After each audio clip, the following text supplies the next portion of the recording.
Hello प्यारे बच्चों, Lakshman classes में आपका स्वागत है। आज लेके आए आपके लिए 10th क्लास एनसीईआरटी साइंस का एक नया चैप्टर जिसका नाम है धातु एवं अधातु, मेटल एंड नॉन मेटल।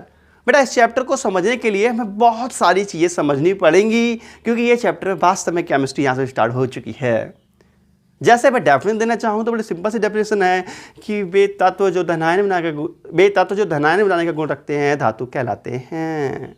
लेकिन बेटा ऐसे समझ में नहीं आएगा चैप्टर, ना डेफिनेशन समझ में आएगी। हमारे लिए कुछ बेसिक चीज़ें जाननी होंगी, कुछ 9th क्लास की चीज़ें पढ़नी होंगी, छोटी छोटी चीज़ें सीखनी होंगी। जब वो चीज़ें सीख जाएंगे हम तभी इस चैप्टर को पढ़ पाएंगे। जैसे कि क्या सीखना पड़ेगा चैप्टर को पढ़ने के लिए? बेटा हमारे लिए कम से कम 30-40 तक एटॉमिक नंबर याद होने चाहिए। वो मैं अभी याद करवाऊंगा ट्रिक की हेल्प से, अभी याद हो जाएंगे। बोरीबरी का नियम होना चाहिए, वो भी बताऊंगा मैं आपको अभी। और धनायन कैसे बनता है ये भी पता होना चाहिए, तभी तो हम कहेंगे वे तत्व जो धनायन बनाने का गुण रखते हैं धातु कहलाते हैं। सबसे पहले तो ये पता होना चाहिए धनायन किसे कहते हैं और धनायन बनता किसका है, ये पता होना चाहिए। इन चीज़ों को पढ़ने के लिए हमारे लिए कुछ चीज़ें जानकारी लेनी चाहिए। आज इंट्रोडक्शन लेते हैं इस चैप्टर का, उसका तो स्टार्ट करते हैं। ठीक है बेटा, तो इंट्रोडक्शन करते हैं इस चैप्टर का। तो हेडिंग डालेंगे बेटा इंट्रोडक्शन।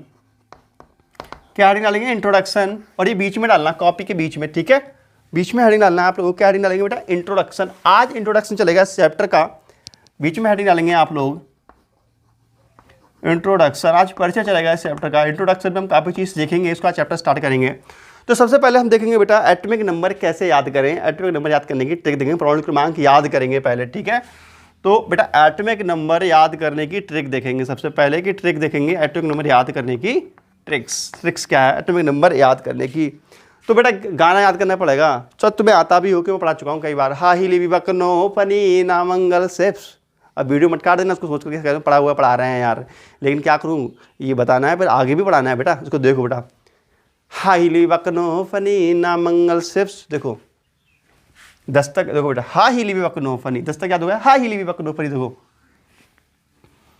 यहाँ से देखो, हा ही ली बी बक, हाईली बक नो फनी, हाईली बक नो फनी।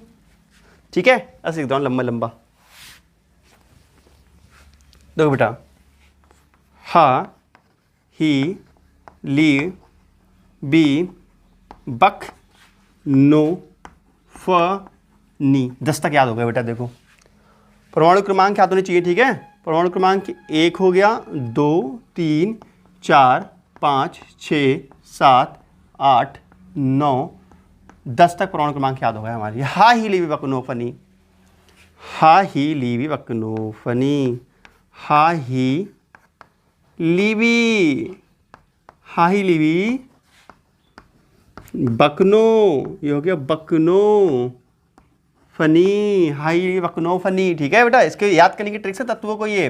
बाकी इनके नाम अबरसानी देख के लिख लेना पूरे पूरे, जैसे कि hydrogen, helium, lithium, beryllium, boron, carbon, nitrogen, oxygen, fluorine, neon. मैं इतना नहीं लिखवाऊंगा क्योंकि अपना चैप्टर अबरसानी नहीं है, अपना चैप्टर चल रहा है बेटा धातु अधातु। अभी मैं खाली याद करवा रहा हूँ कि उसका यूज है इस चैप्टर में, ठीक है। हाई लिवकनो फनी, परमाणु क्रमांक 10 तक याद हो चुके हैं। हाई लिवकनो फनी, हाई लिवकनो फनी, हाई लिवकनो फनी, नामंगल शिफ्ट, ना मंगल सेव्स, ना मग अल SIPS CLAR कक्का सी टीवी,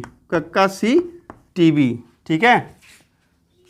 हाईली बकनो फनी ना मंगल सेव्स CLAR कक्का सी टीवी, कर्म फीको नी कुंजन गागे अस्सी वर करब सर्वाइजर हो गया तक 40 तक याद, ठीक है। देखो बेटा ये हो गया आपको 23 तक याद हो गया। कितने तक हो गया? 23 तक। ये है 11वां, 11 12 13 14 15 16 17 18 19 20 21 22 23 तक याद हो चुके हैं। हाई लिवकनो फनी ना मंगल सिप्स, हाई लिवकनो फनी ना मंगल सिप्स, ना मंगल सिप्स, हाई लिवकनो फनी ना मंगल सिप्स, CLAR कक्का सी टीवी, ठीक है बेटा। CLAR कक्का, ठीक है बेटा। कक्का कैसे कहेंगे यार, तुम देख लीजिए, ठीक है। कक्का सी टीवी, कक्का सी टीवी, ठीक है बेटा। हाईली वक्रो फनी नामंगल सिर्फ CLAR कक्का सी टीबी कर्मफी कोनी, कक्का सी टीबी कर्मफी कोनी। ठीक है बेटा, कर वनफी कोनी कुंजन। 30 तक याद कर लो यार, ज़्यादा मत करो। ठीक है, कर कर मनफी, कर मनफी कोनी, कर मनफी बेटा इतना हो गया कोनी, ये हो गया कुंजन, कुंजन कुंजन का आ गया 80 वर्ग का सुपरवाइजर। ठीक है, तो तुम कुंजन तक ही याद रखो, तुम छोटे बच्चे हो ना, छोटी क्लास में। तो बेटा कितने 23, 24, 25, 26, 27, 28, 29 और 30। ठीक है बेटा, तो 30 तक एटॉमिक नंबर याद हो गया है। देखो हाईली वक्नो फनी ना मंगल सिफ्स, देखो बेटा हाईली वक्नो फनी ना मंगल सिफ्स CLAR कक्का सी टीवी कर्वफी कोनी कुंजन गागे ऐसे वर्ग सर्वाइजर, इसको कर लो नोट। पहली चीज याद होगी बेटा। अब देखते हैं बोरबरी का नियम क्या है, इसको नोट करो फटाफट बेटा, जल्दी से नोट करो उसको। चलो, और ठीक है नाम लिख लेना पूरे पूरे अपने आप। ठीक है, बाद में तो बेटा इसको मैं बता देता हूँ। ठीक है, मज़ा आ रहा है, मज़ा आ रहा है, फटाफट लाइक ठोको यार, लाइक करो वीडियो को, और चैनल सब्सक्राइब तुमने कर लिया, और नहीं किया हो तो कर लो। Metal and non metal, metal and non metal, metal and non metal, metal and non metal.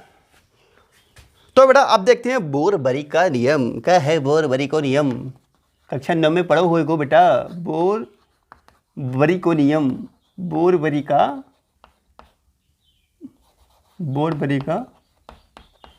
नियम। बोरबरी का नियम क्या होता है? बोरबरी बेटा जो होते हैं वो इलेक्ट्रॉन का इलेक्ट्रॉनिक विन्यास लिखना सिखाते हैं, अर्थात इलेक्ट्रॉनों को तोड़ करके लिखना सिखाते हैं बोरबरी जी। बोरबरी जी कहते हैं आपके पास अगर कुछ इलेक्ट्रॉन है ना, कुछ इलेक्ट्रॉन है तो उसका इलेक्ट्रॉनिक विन्यास कैसे लिखेंगे?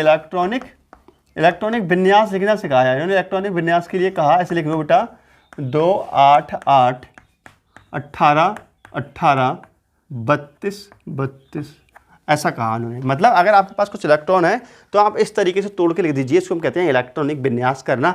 अभी आपको समझ में आ जाएगा, फिलहाल ये चीज़ होगी। इसको क्या बोलते हैं बेटा? बोरबरी का नियम कहते हैं। अब देखते हैं बेटा इलेक्ट्रॉनिक विन्यास कैसे करें। ठीक है, इलेक्ट्रॉनिक विन्यास कैसे करें।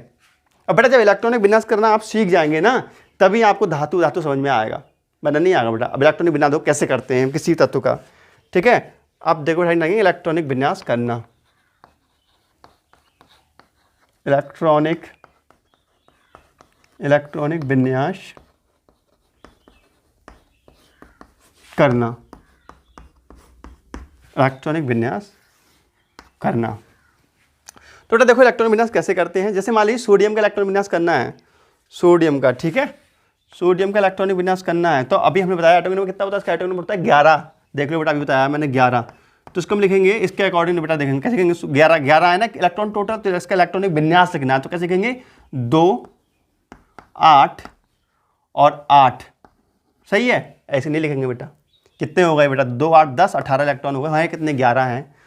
तो बेटा यहाँ तक तो ठीक है। देखो 2 8 कितने हो गए 10, एक ही तो बच्चा हमारे पास, और ये हो गया 11। समझ में आया बेटा?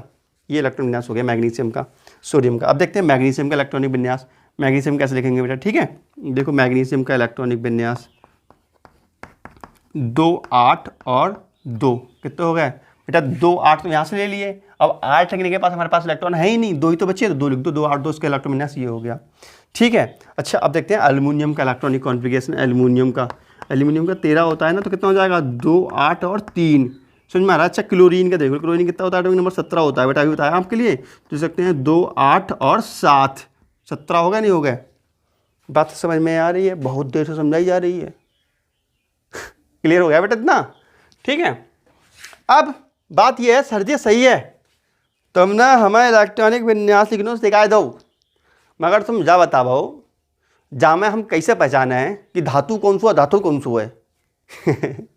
बेटा आप सोचते हो ये बताइए सर कि इसमें से कौन सा धातु है कौन सा धातु कैसे पहचाने। देखो बेटा मैं आपको बताऊँ इलेक्ट्रॉनिक तरीका बता रहा हूँ आपको, इलेक्ट्रॉनिक मतलब धातु पहचानने का तरीका ये है कि आप इलेक्ट्रॉनिक विन्यास लिखना सीख जाओ। देखो इलेक्ट्रॉनिक विन्यास लिखना सीख गए तो जिसके बाह्य कोश में बेटा 1 2 3 इलेक्ट्रॉन तक हैं वे क्या होंगे, वे होंगे धातु। ठीक है बेटा, ये सब क्या होंगे, ये होंगे धातु। ये सब क्या होंगे, धातु। और जिनके बाह्य कोश में 3 से ज़्यादा इलेक्ट्रॉन है वो होते हैं अधातु। ठीक है, और जिसके में 4 होता है वो होता है उपधातु। बात समझ में आ रही है बेटा? ठीक है, तो बेटा आप चाहो तो लिख सकते हो बेटा, जो धातु होता है, धातु, इसके बाह्य कोश में कितने इलेक्ट्रॉन होने चाहिए, 1, 2 या 3 इलेक्ट्रॉन होने चाहिए। ठीक है, और जो अधातु होगा बेटा, उपधातु होगा, उपधातु के बाह्य कोश में कितने इलेक्ट्रॉन होते हैं बेटा, 4 इलेक्ट्रॉन। बाह्य कोश का मतलब बाहर। बेटा देखो, ये के कोश होता है, एल कोश होता है, एम कोश होता है, ये बाहरी कोश है ये। ठीक है, कक्षा 9 में पढ़ा होगा थोड़ा बहुत तो यार। और बेटा देखते हैं, अब देखते हैं धातु हो गया, उपधातु हो गया, अब देखते हैं अधातु। और जो अधातु होते हैं बेटा, इनके बाह्य कोश में जो होते हैं 5, 6, 7 या 8 इलेक्ट्रॉन होते हैं। अगर किसी तत्व के बाह्य को, अगर किसी तत्व का इलेक्ट्रॉन विन्यास देखें, बाह्य कोश में 1, 2, 3 इलेक्ट्रॉन आ रहे हैं तो वो धातु होगा, 4 इलेक्ट्रॉन आ रहे हैं तो वो धातु होगा, 5, 6, 7, 8 इलेक्ट्रॉन आ रहे हैं तो बेटा वो अधातु होगा। मुझे लग रहा है कि इतना आपको समझ में आ रहा है अच्छे से।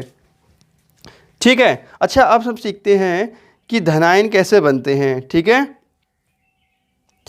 तुम चाहो तो इसको नोट कर लिख सकते हो, याद रहे तुम्हारा, वरना कहीं भूल जाओ। धातु के बारे में लिख लो बस, लिख सकते हो, जिन तत्वों के बाह्य कोश में, जिन तत्वों के बाह्य कोश में 1, 2, 3, 1, 2, 1, 2 व 3, 1, 2, 1, 2, 3, ठीक है, 1, 2, 3 इलेक्ट्रॉन होते हैं,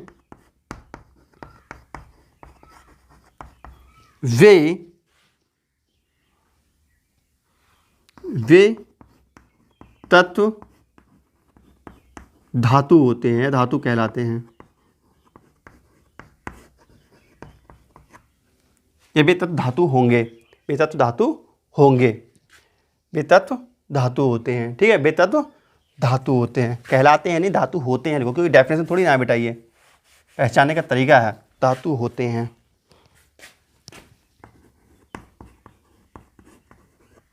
समझ में आया?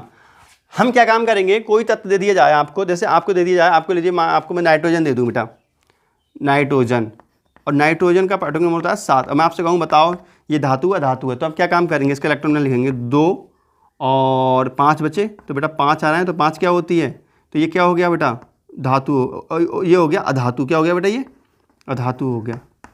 तो बेटा पहचान लोगे, अब कोई भी तत्व दूंगा, कहूँगा बताओ धातु है, धातु पहचान लोगे, तो क्या काम करेंगे, इलेक्ट्रॉनिक विन्यास करेंगे। बाह्य कोश में अगर 1, 2, 3 इलेक्ट्रॉन आते हैं, 1, 2 अगर 3 इलेक्ट्रॉन आते हैं तो वो धातु होगा, 4 इलेक्ट्रॉन आते हैं तो उपधातु होगा, और 4 से अधिक 5, 6, 7, 8 आते हैं तो वो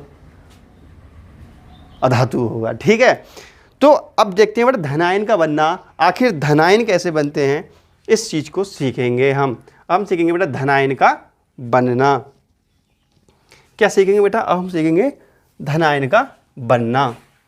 ठीक है, हेडिंग डालो बेटा, ये चीज नोट कर ली आप लोगों ने, नोट कर लो और हेडिंग डालो धनायन का बनना। धा से धातु, धा से धनायन, वे तत्व जो धनायन बनाने का गुण रखते हैं धातु कहलाते हैं। नोट नहीं करना है अभी, ये चीज जो बोल रहा हूँ समझाऊंगा तब नोट करना बेटा। ठीक है, समझ में आए रहो है कि ना आए रहो है भाई, कमेंट करके बता दियो यार पहले वीडियो चैप्टर को है। अब देखते हैं बेटा धनायन का बनना, धनायन कैसे बनते हैं। ठीक है, धनायन का बनना, देखो बेटा मैं आपको बता दूं, एक होता है अष्टक नियम। अष्टक नियम होता है, कक्षा 9 में पढ़ाया जाता है। ठीक है, तो यार अष्टक नियम भी लिख लो यार, चलो अष्टक नियम लिख लो, उसका देखेंगे धनायन का बनना। ठीक है, कक्षा 9 का है वो भी, तो बेटा अष्टक नियम लिख लो, अष्टक अष्टक अष्टक नियम, पता नहीं 9 में पढ़े हो नहीं पढ़े हो, ये भी वो लिख लो अष्टक नियम। तो अष्टक नियम में क्या आता है, अष्टक नियम के अकॉर्डिंग कहा जाता है प्रत्येक परमाणु के बाह्य कोश में 8 इलेक्ट्रॉन होने चाहिए। ठीक है, क्या होता है बेटा,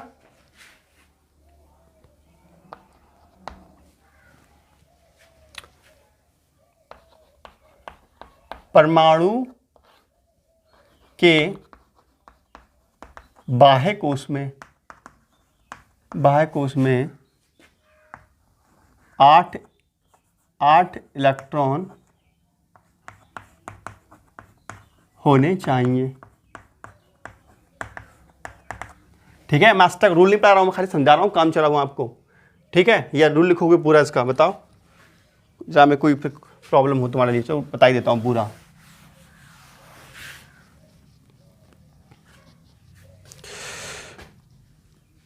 देखो बेटा, इसका रूल ये है कि प्रत्येक परमाणु अपने स्थायित्व को प्राप्त करने के लिए या स्थायी होने के लिए अपने बाह्य कक्षा में 8 इलेक्ट्रॉन करना चाहता है ना। ठीक है, प्रत्येक परमाणु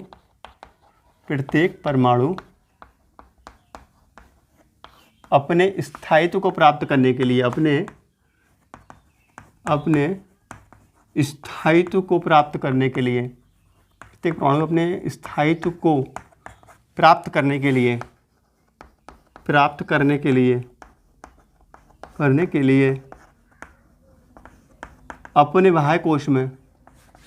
अपने बाह्य कोश में 8 इलेक्ट्रॉन करना चाहता है। बेटा ये आपको पढ़ाया जाता है 9th क्लास में, ठीक है, और 11th क्लास में पढ़ाया जाता है। बेटा ये बात समझ में आई आप लोगों के लिए, इसी को समझो बेटा।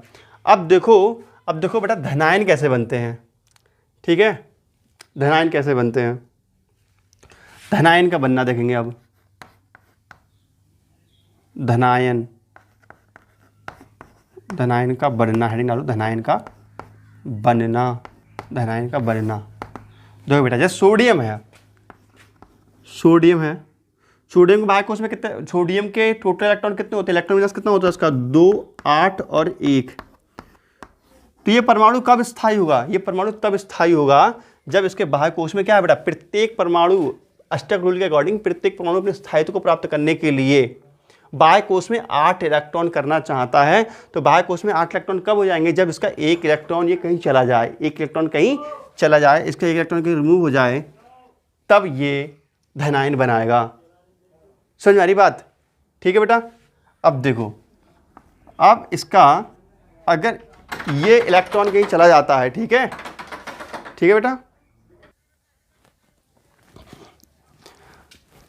तो बेटा अभी कोई डिस्टर्ब करने वाले आ गए थे, मुझे बिजली वाले आ गए थे बिल देखने के लिए, मीटर चेक करने के लिए, तो मैं चला गया था, डिस्टर्ब हो गए होंगे आप लोग। फिलहाल धनायन का बनना देख रहे थे हम लोग। ठीक है, तो देखते हैं, फिर से अपनी कहानी स्टार्ट करते हैं। धनायन का बनना बेटा अष्टक रूल के अकॉर्डिंग क्या कहा गया है, अष्टक रूल के अकॉर्डिंग क्या जाता है, प्रत्येक परमाणु अपने बाह्य कोश में, बाहर कोश कौन सा होता है बेटा, KLM। बेटा देखो KLM बाहरी कोश ये है, तो बाहरी कोश में प्रत्येक परमाणु अपने बाह्य कोश में 8 इलेक्ट्रॉन कंप्लीट करना चाहता है। क्यों करना चाहता है, अपने स्थायित्व को प्राप्त करने के लिए। तो अगर इसका एक इलेक्ट्रॉन ये निकल जाए, एक इलेक्ट्रॉन क्या हो जाए, रिमूव हो जाए बेटा, तो क्या हो जाएगा, तो यहाँ रह जाएगा 2 और 8, तो ये बन जाएगा स्थायी हो जाएगा। ये क्या हो जाएगा बेटा, स्थायी हो जाएगा। ठीक है, तो जब किसी से एक इलेक्ट्रॉन निकल जाता है तो इस पर उतना ही पॉजिटिव चार्ज लग जाता है, तो इसको बोलते हैं धन आयन। क्या बोलते हैं बेटा इसको, धन आयन। क्या बोलते हैं इसको, धन आयन। ठीक है, समझ में आया बेटा। तो इसको हम यहाँ पे ना डिनोटेड करके हम ऐसे दिखा देते हैं कि एक इलेक्ट्रॉन यहाँ से निकला है, ऐसे दिखा देते हैं एक इलेक्ट्रॉन निकला है। ठीक है, एक इलेक्ट्रॉन निकालेंगे तो बेटा ऐसा हो जाएगा, धन आयन बन जाएगा। ठीक है, समझ में आ रही बात। अब ये प्लस का चार्ज आ गया, प्लस का मतलब क्या है बता दूं, सच बताओ। देखो बेटा कक्षा 9 में पढ़े होंगे आप, कोई परमाणु होता है उसमें जितने प्रोटॉन होते हैं, मतलब देखो जितने प्रोटॉन होते हैं उतने ही इलेक्ट्रॉन होते हैं। किसी परमाणु जितने प्रोटॉन होते हैं उतने इलेक्ट्रॉन होते हैं। ठीक है, तो इलेक्ट्रॉन कितने हैं टोटल बेटा, इलेक्ट्रॉन यहाँ पे कितने हैं, इलेक्ट्रॉन किसी परमाणु के अंदर जितने प्रोटॉन होते हैं, मतलब किसी देखो यहाँ पे 11 प्रोटॉन है। ये क्या है बेटा, 11 प्रोटॉन है। और इस परमाणु के अंदर इलेक्ट्रॉन कितने हैं, इलेक्ट्रॉन बेटा 11 इलेक्ट्रॉन होंगे, 1 2 3 4 ऐसे 11 इलेक्ट्रॉन होंगे। तो इनमें से एक इलेक्ट्रॉन चला गया तो प्रोटॉन ज़्यादा होगा कि नहीं होगा, प्रोटॉन कितना ज़्यादा होगा, प्रोटॉन 1 ज़्यादा हो गया। मतलब 11 लड़कियाँ 11 लड़के हैं, 11 लड़कियाँ 11 लड़के हैं। एक लड़की चली जाए तो लड़का एक ज़्यादा हो जाएगा, सिंपल सी बात है, वही बात है बेटा। तो एक प्रोटॉन ज़्यादा हो जाता है तो इस प्रोटॉन को धनायन के रूप में ऊपर प्रदर्शित किया जाता है। एक प्रोटॉन ज़्यादा हो गया, समझ में आया? सिंपल सी बात है, एक इलेक्ट्रॉन निकलेगा तो एक चार्ज प्लस का लगाएंगे हम, ठीक है ना? समझ में आ रही बात? एक इलेक्ट्रॉन निकलेगा तो एक प्लस का चार्ज लगेगा, तो उसको कहते हैं धनायन, प्लस चार्ज लगने को बोलते हैं धनायन, ठीक है। और बेटा एक इलेक्ट्रॉन ले लोगे तो कहते हैं ऋणायन। अगर लड़का चला जाए लड़की रह जाए तो उसको बोलेंगे ऋणायन बोलेंगे, ठीक है। तो देखते हैं बेटा मैग्नीशियम में, देखते हैं मैग्नीशियम एटॉमिक में कितना होता है, 12 होता है, तो इसको हम लिख सकते हैं 2, 8 और 2, ठीक है। अब इसमें से अगर 2 इलेक्ट्रॉन रिमूव कर दें हम तो क्या बचेगा, बचेगा बेटा Mg, और यहाँ बचेगा 2 और 8, तो Mg+2 चार्ज, इसको भी धनायन बोला जाता है। समझ में आ रहा है, ठीक है। अब जैसे एल्युमिनियम है बेटा, एल्युमिनियम कितना होता है, 2, 8 और 3, 13 होता है ना ये। तो बेटा यहाँ से अगर 3 इलेक्ट्रॉन रिमूव कर दें, 3 इलेक्ट्रॉन करेंगे तो 2, 8 रह जाएगा। तो यह क्या रह जाएगा बेटा, एल्युमिनियम, यहाँ पे 3 इलेक्ट्रॉन निकाल रहे हैं तो 3 चार्ज लग जाएगा। कितना चार्ज लग जाएगा बेटा, 3 चार्ज लग जाएगा।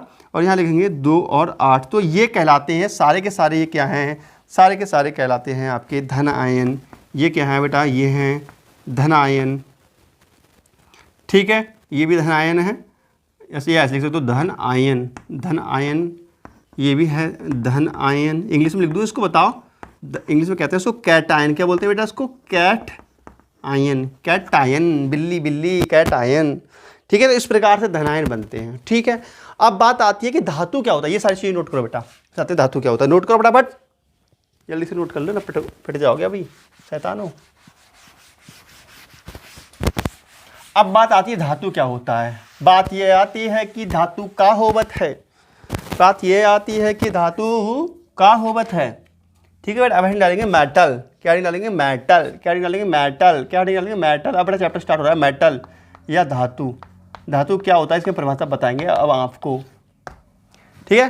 तो मैंने अभी आपको क्या बताया था, दो धातु क्या होता है बेटा, वे तत्व जो धनायन बनाने का गुण रखते हैं धातु कहलाते हैं, ठीक है बेटा। देखो यहाँ पर एक तत्व था, क्या तत्व था, सोडियम था। सोडियम ने 1 इलेक्ट्रॉन का त्याग करा तो एक धनायन बना, 2 इलेक्ट्रॉन का त्याग करा तो भी धनायन बना, 3 इलेक्ट्रॉनों का त्याग किया तो भी धनायन बना।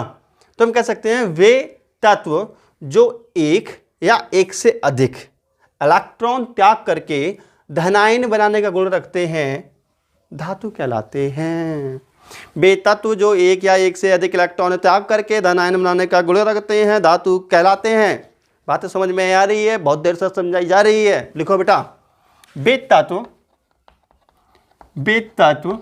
जो एक या एक से अधिक, वे तत्व जो एक या एक से अधिक, वे तत्व जो एक या एक से अधिक इलेक्ट्रॉन त्याग कर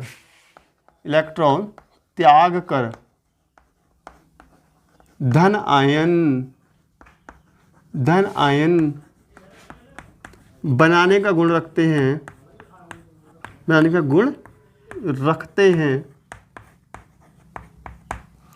धातु कहलाते हैं। क्या कहलाते हैं बेटा, धातु कहलाते हैं। समझ में आई?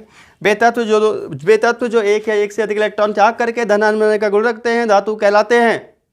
और शॉर्ट में बोलोगे का, और शॉर्ट बताते हैं बेटा, अभी कैसे बोलेंगे शॉर्ट में, और शॉर्टकट परिभाषा सीधी सी बात है। वे तत्व जो धनायन बनाने की क्षमता रखते हैं, वे तत्व जो धनायन बनाने का गुण रखते हैं धातु कहलाते हैं, ठीक है बेटा। तो बेटा इसकी शॉर्टकट डेफिनेशन ले सकते हो, वे तत्व जो धनायन बनाने का गुण रखते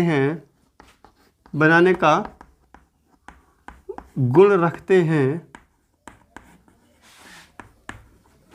धातु कहलाते हैं। वे तत्व धनायन बनाने का गुण रखते हैं धातु कहलाते हैं। बात समझ में आ रही है कि नहीं आ रही है, बहुत देर से समझाई जा रही है, ठीक है बेटा। उदाहरण के लिए लिख सकते हो, जैसे उदाहरण लिख सकते हो बेटा, जैसे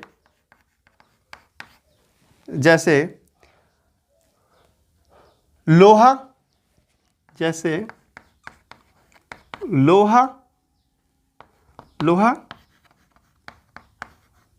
चांदी,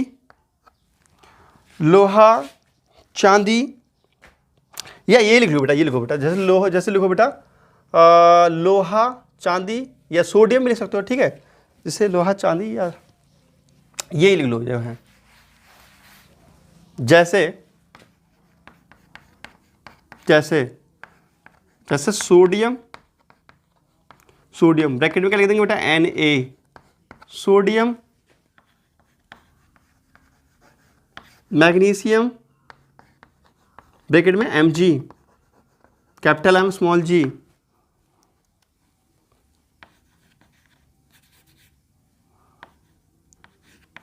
एल्यूमिनियम,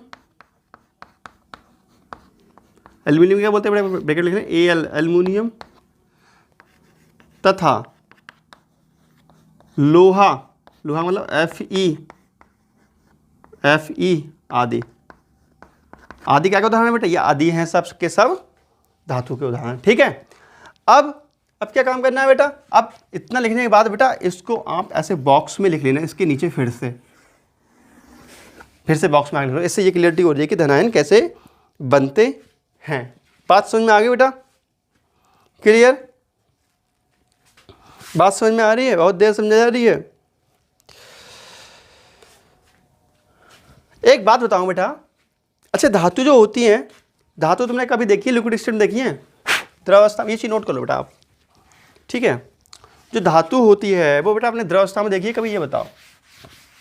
धातु हमेशा सॉलिड होती है, हंसिया होता है, हंसिया है ना, सब्जी काटने वाला, वो क्या लिक्विड होता है, वो कैसा होता है, सॉलिड होता नहीं होता है। तो अधिकांश जो धातुएं होती हैं बेटा, सभी धातुएं लगभग सभी धातुएं जो होती हैं वो सॉलिड स्टेट में पाई जाती हैं, ठोस अवस्था में पाई जाती हैं, लेकिन कुछ धातुएं ऐसी भी हैं जो द्रव अवस्था में पाई जाती हैं, ठीक है। इसके नीचे बेटा लिख लेना एक्स्ट्रा टच। एक बात बताऊंगा आपको, एक्स्ट्रा टच का मतलब होता है बेटा कुछ एक्स्ट्रा चीज़ों पे हम टच कर रहे हैं, एक्स्ट्रा ज्ञान पे एक्स्ट्रा चीज़ों पे टच कर रहे हैं। तो एक्स्ट्रा टच में हम पॉइंट बताने वाले हैं आपको, क्या बताने वाले हैं बेटा, बताने वाले हैं पारा, या इसको बोलते हैं मरकरी, क्या बोलते हैं बेटा, पारा या मरकरी प्रतीक होता है इसका Hg। पारा या मरकरी एक ऐसी धातु है, एक ऐसी धातु है जो सामान्य ताप पर द्रवावस्था में पाई जाती है। जो सामान्य ताप होता है ना, जैसे घर का ताप अपने कमरे वमरे वगैरह का है ना, जो द्रवावस्था में पाई जाती है, इसे देख लो बेटा, जो द्रवावस्था में पाई जाती है, जो द्रवावस्था में पाई जाती है। बात समझ में आ रही बेटा? कोई तुमसे कहे ऐसी कौन सी धातु है जो लिक्विड स्टेट में होती है, तो कौन सी है, पारा या मरकरी, Hg प्रतीक होता है इसका, ठीक है। तो बेटा ये द्रवावस्था में धातु पाई जाती है। धातु क्या होती है आप जान चुके हैं, द्रवावस्था में पाई जाती है। अब चलो बात कर लेते हैं physical properties of the metal. पहले देख लेते हैं टाइम क्या हुआ है, कहीं यार तुम बोर हो जाओ पढ़ते पढ़ते, ज़्यादा बड़ा लेक्चर हो जाएगा तो परेशान हो जाओगे। तो वैसे लेक्चर तो बेटा 28 मिनट का हो चुका है, तो चाहो तो देख लो, वैसे देख ही लो, कोई बात नहीं, पहला लेक्चर थोड़ा बड़ा हो जाएगा बेटा, ठीक है। धातुओं के भौतिक गुण, ठीक है, हैंडल लेंगे धातुओं के भौतिक गुण, धातुओं के भौतिक गुण, धातुओं के भौतिक गुण कितना बढ़िया टॉपिक है, खट्टो खट्टो।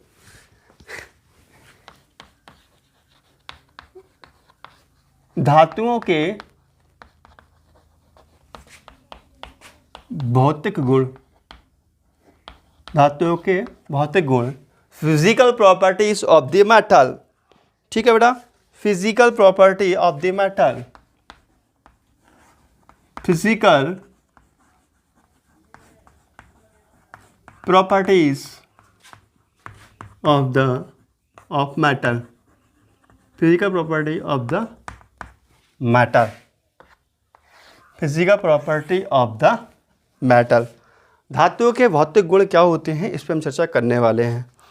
तो बेटा धातुओं के भौतिक गुण का मतलब होता है वे गुण भौतिक गुण कहलाते हैं जो बहुत जल्दी दिखाई देते हैं। जैसे कि यहाँ पे मैं देखो आवाज़ आ रही है बेटा, इस पर हाथ मारा आवाज़ आ रही है फट फट फट की, तो ये भौतिक गुण हो गया। मतलब तुरंत दिखाई दे हमारे लिए गुण, वो भौतिक गुण होता है। जैसे कि लोहा है, उसमें थोड़ा मारो टन टन की आवाज़ आएगी, वो भौतिक गुण है ना। बल्ब है, चटकनी दबाओ बल्ब जल जाएगा, भौतिक गुण है, ठीक है ना। तो मिक्सी है, चटकी दबाओ चलने लगती है, भौतिक गुण है। पंखा है, बल्ब चलाओ पंखा चलने लगता है, ये भौतिक गुण है। तो भौतिक गुण जो होते हैं वो तुरंत दिखाई दे जाते हैं, कम समय में दिखाई देते हैं, जबकि जो रासायनिक गुण होते हैं उनको होने में टाइम लगता है। जैसे छिड़का बने रख दो बेटा, 2-3 दिन में बन के आएगा। खाना बने रख दो, 1 घंटे में बनेगा। दवा खाओ तो 10 मिनट में 20 मिनट में असर करती है। तो जो रासायनिक गुण होते हैं बेटा वो टाइम लेते हैं, भौतिक गुण तुरंत दिखाई दे जाते हैं। तो भौतिक गुण रासायनिक गुणों में ये अंतर हो गया। फिलहाल इसके हम भौतिक गुणों की बात करते हैं, किसके, मेटल्स के भौतिक गुणों के बारे में बात करते हैं, ठीक है ना। तो पहला क्या है, धातुएं टन टन टन की आवाज़ करती हैं। बेटा धातु घंटा होता है स्कूल में, टन टन टन टन टन टन मारते हैं, धातुएं टन टन टन टन टन टन टन टन टन की आवाज़ करती हैं, ठीक है। तो पहला गुण क्या है बेटा, धातुएं, पहला प्रॉपर्टी ये है बेटा, धातुएं टन टन टन टन की आवाज़ करती हैं। धातुएं टन टन की आवाज़ करती हैं, धातुएं टन टन की आवाज़ करती हैं, ठीक है। दूसरा, धातुएं चमकदार होती हैं। तुमने देखा वो थाली घर में थाली होती है, उसको थाली में जाकर बच्चे कराते हैं, टन टन टन टन खेलते तो मज़ा आता है, चम्मच मारते हैं ना, चम्मच भी चमकदार होते हैं, थाली भी चमकदार होती है ना। तो धातुएं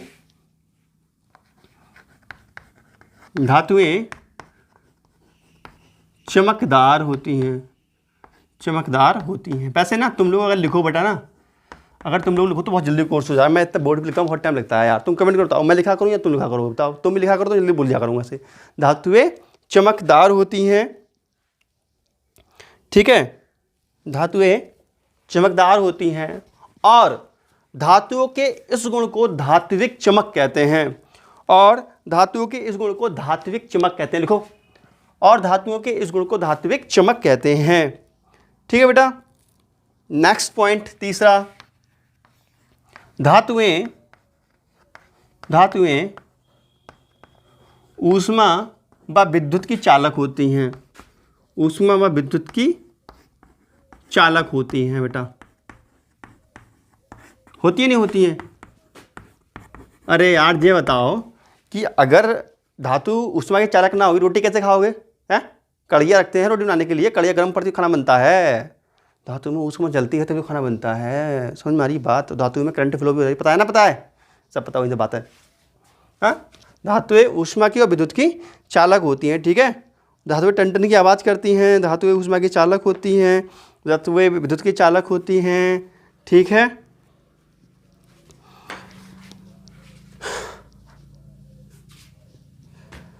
तो बेटा धातुएं तन्य होती हैं, चौथा पॉइंट, धातुएं तन्य होती हैं, धातुएं तन्य होती हैं, ठीक है बेटा। बेटा इस पर स्टार लगा लो क्योंकि इंपॉर्टेंट पॉइंट है, मैं इसको अलग से एक्सप्लेन करूंगा अभी, ठीक है। क्या करूंगा, अलग से एक्सप्लेन करूंगा, पेपर में आता है धातु तन्य क्यों होती है, धातुएं तन्य होती है, ठीक है। मैं जिस पे स्टार लगा रहा हूँ वो इंपॉर्टेंट है, वो आपको अलग से हेडिंग करवाऊंगा अभी। धातुएं तन्य होती हैं, ठीक है। नेक्स्ट पॉइंट, पांचवा, धातुएं आघात, ये भी बेटा इंपॉर्टेंट है, ये डबल स्टार लगाओ, बहुत इंपॉर्टेंट है, ठीक है। धातुएं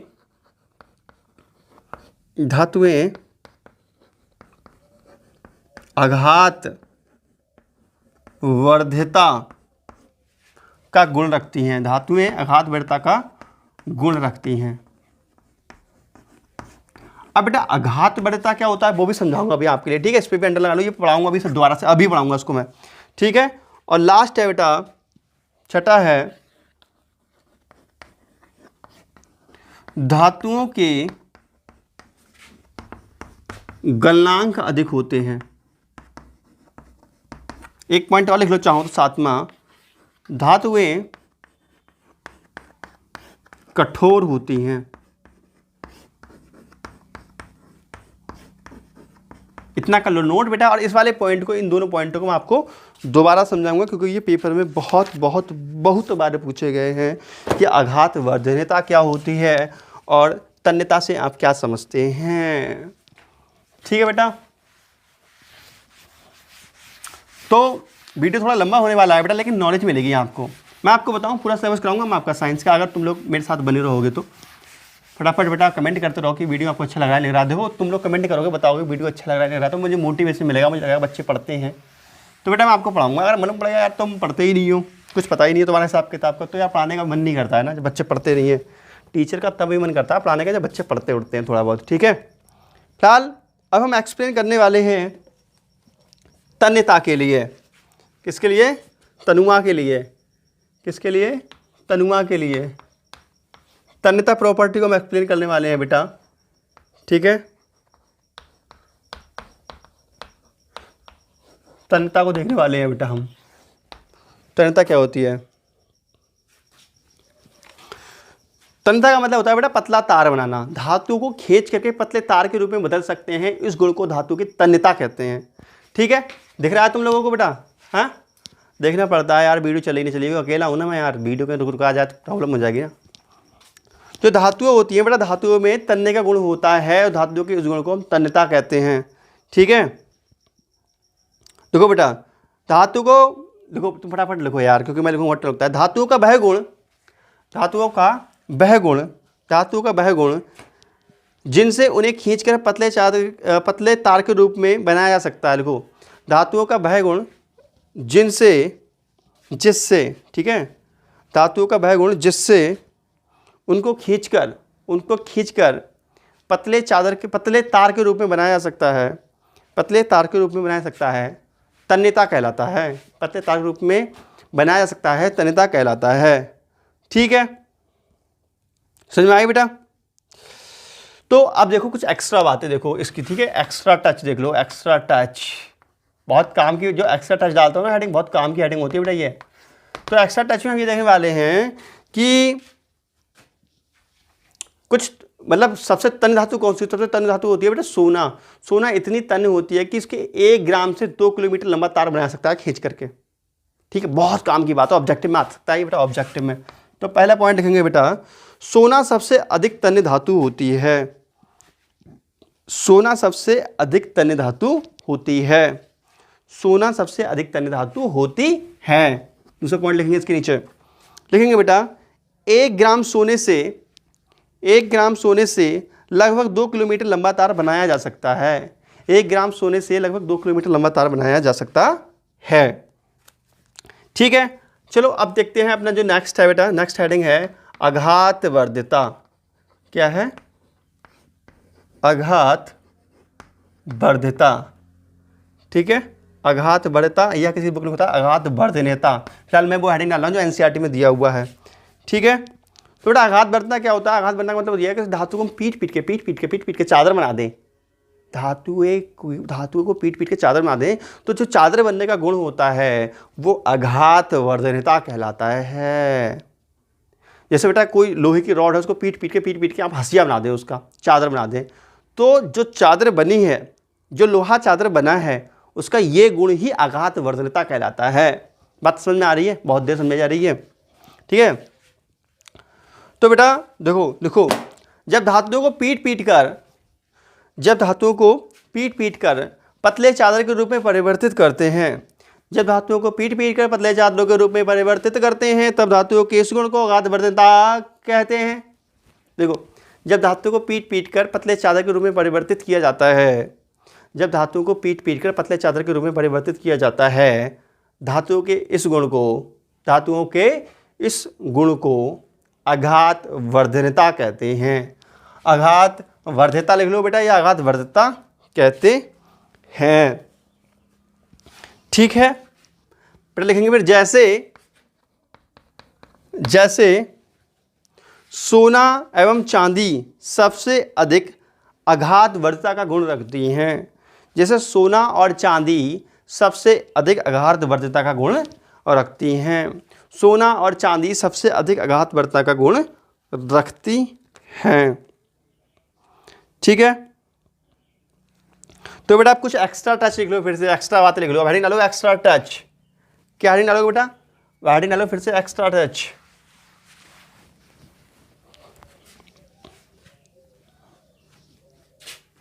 ठीक है, एक्स्ट्रा टच में हम ये बताने वाले हैं बेटा, जैसे आपसे पूछे ऐसी कौन सी धातु है जिसमें विद्युत का चालन सबसे अच्छा होता है? ऐसी कौन सी धातु है जिसमें विद्युत का चालन सबसे अच्छा होता है, या ऐसी कौन सी धातु है जिसमें ऊष्मा का चालन सबसे अच्छा होता है? तो वो है चांदी, चांदी, चांदी। ठीक है, तो इसका आंसर क्या हो जाएगा? चांदी, है ना।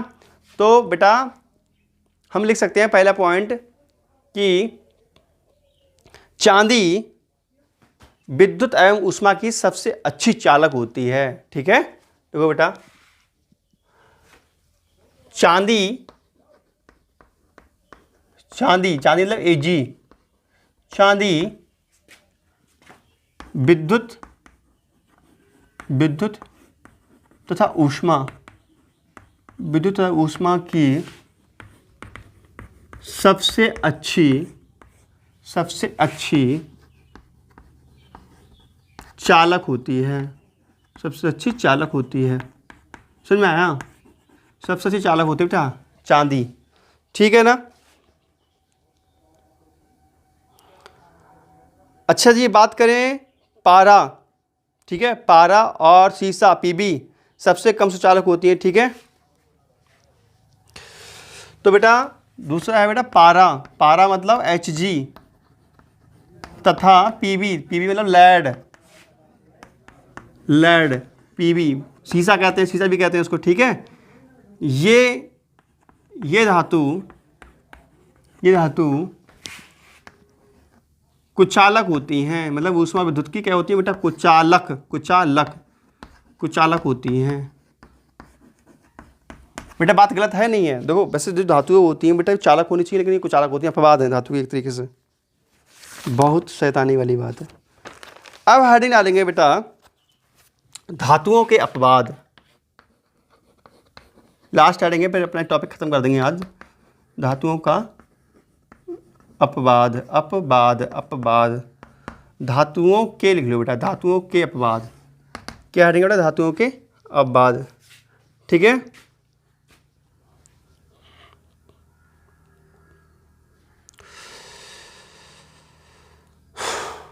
बेटा देखो धातुओं के केवल भौतिक गुण देख करके हम ये नहीं बता सकते, धातुओं के बेटा एक बात तो बताऊँ बेटा, धातुओं के हम भौतिक गुण देख करके हम ये नहीं बता सकते कि वो वास्तव में धातु है या नहीं। सच बता रहा हूँ ये बात। धातुओं, सभी धातुओं को हम देखकर ये नहीं बता सकते कि धातु है नहीं, भौतिक गुणों के आधार पर, भौतिक गुणों के आधार पर हम यह नहीं बता सकते, हम ये नहीं बता सकते कि धातु है नहीं। मतलब कुछ तत्व ऐसे होते हैं, कुछ धातुएं ऐसी होती हैं बेटा, कुछ तत्व ऐसे होते हैं जिन्हें हम भौतिक गुणों के आधार पर नहीं बता सकते कि धातु है या नहीं है। ठीक है ना। तो ऐसे तत्वों को हम कहते हैं धातुओं के अपवाद। समझ में आई बात बेटा? बेटा लिखो धातुओं के अपवाद निम्न प्रकार हैं, धातुओं के अपवाद निम्न हैं, धातुओं के अपवाद निम्न हैं। पहला पॉइंट, पहला अपवाद कौन सा है बेटा? जैसा कि बेटा आप जानते हो कि सभी धातुएं जो होती हैं, सभी धातुओं में गलनांक कैसे होते हैं? अधिक होते हैं। मैंने बताया था धातु गलनांक अधिक होते हैं, लेकिन कुछ धातुएं ऐसी होती हैं गलनांक बहुत कम होते हैं, जैसे पारा है, लिक्विड स्टेट में पाई जाती है ना। बेटा लिखो पहला पॉइंट लिखो बेटा, सभी धातुओं के गलनांक बहुत अधिक होते हैं, सभी धातुओं के गलनांक, सभी धातुओं के गलनांक, गलनांक बहुत अधिक होते हैं, बहुत अधिक होते हैं, लेकिन लेकिन लेकिन गैलियम, लेकिन गैलियम Ga और सीजियम, ठीक है बेटा, सीजियम, सीजियम बेटा धातु होती है Ce का गलनांक बहुत कम होता है, का गलनांक बहुत कम होता है।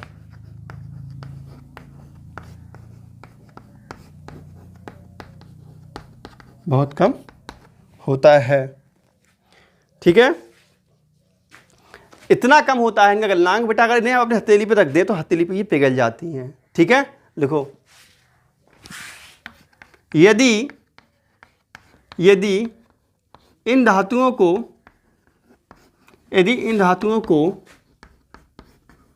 अपनी हथेली पर रखें, अपनी हथेली पर रखें तो ये पिघलने लगती हैं, तो ये पिघलने लगती हैं। बात समझ में आई बात बेटा? तो पहला अपवाद क्या हो गया? दो हमने बताया था आपके लिए सभी धातु जो होती हैं गलनांक बहुत उच्च होते हैं, लेकिन कुछ धातुएं ऐसी भी होती हैं बेटा जो अपवाद होती हैं इस बात की, मतलब उनके गलनांक बहुत कम होते हैं, हथेली रखते हैं तो पिघल जाती हैं, उतनी वो होती है। ठीक है। और आपको एक बात बताई गई थी, नेक्स्ट पॉइंट बताया गया था आपके लिए कि जो धातुएं होती हैं बेटा, धातुएं कठोर होती हैं, ये बात बताई गई थी। लेकिन कुछ धातुएं ऐसी हैं जिनके कठोर नहीं हैं, जैसे कि पारा हो गया, पारा तो लिक्विड स्टेट में होती है।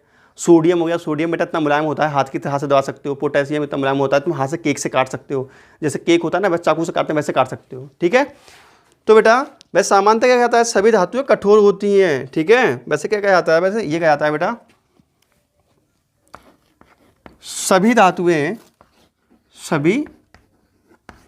धातुएं कठोर होती हैं, ऐसा कहा जाता है बेटा, सभी धातुएं कठोर होती हैं। लेकिन कुछ धातु जैसे पारा हो गया बेटा, पोटेशियम हो गया, सोडियम आदि मुलायम होती हैं। कैसी होती है बेटा? मुलायम होती हैं। और इतनी मुलायम होती हैं बेटा कि सोडियम पोटेशियम को तो हम केक से, जैसे केक काटना छुरी से वैसे काट सकते हैं। ठीक है। समझ में आया? तो लास्ट पॉइंट एक और ले सकते हो, लिख सकते हो तीसरा पॉइंट। देखो बेटा सोडियम और पोटेशियम ऐसी धातु होती हैं जिन्हें हम छुरी से केक की तरह काट सकते हैं। ठीक है। एक पॉइंट और लिखना चाहो तो लिख लो। देखो बेटा कि पारा एक ऐसी धातु है, लास्ट पॉइंट है बेटा, लिखो। तुम कहोगे लिखवा दिया, फिर भी लिखो, अब बात चल रहा है ना। अब देखो बेटा पारा एक ऐसी धातु है जो कि द्रव अवस्था में पाई जाती है। पारा एक ऐसी धातु है जो कि द्रव अवस्था में पाई जाती है। तो भैया वीडियो बनाने में करते हैं बहुत हम मेहनत। ठीक है। फटाफट कर दो लाइक, चैनल कर दो सब्सक्राइब, कमेंट जो करके जरूर बताओ बेटा, जो पढ़ रहे हो सभी लोग कमेंट करो फटाफट। क्या जा रहा है कमेंट करने में? शैतान कहीं के। वीडियो को कमेंट करो जल्दी बेटा। ठीक है। तो बेटा वीडियो कैसे बताओ जरूर। तो मिलते हैं नेक्स्ट वीडियो में। तो नमस्कार, जय हिंद, वंदे मातरम, बाय बाय बेटा।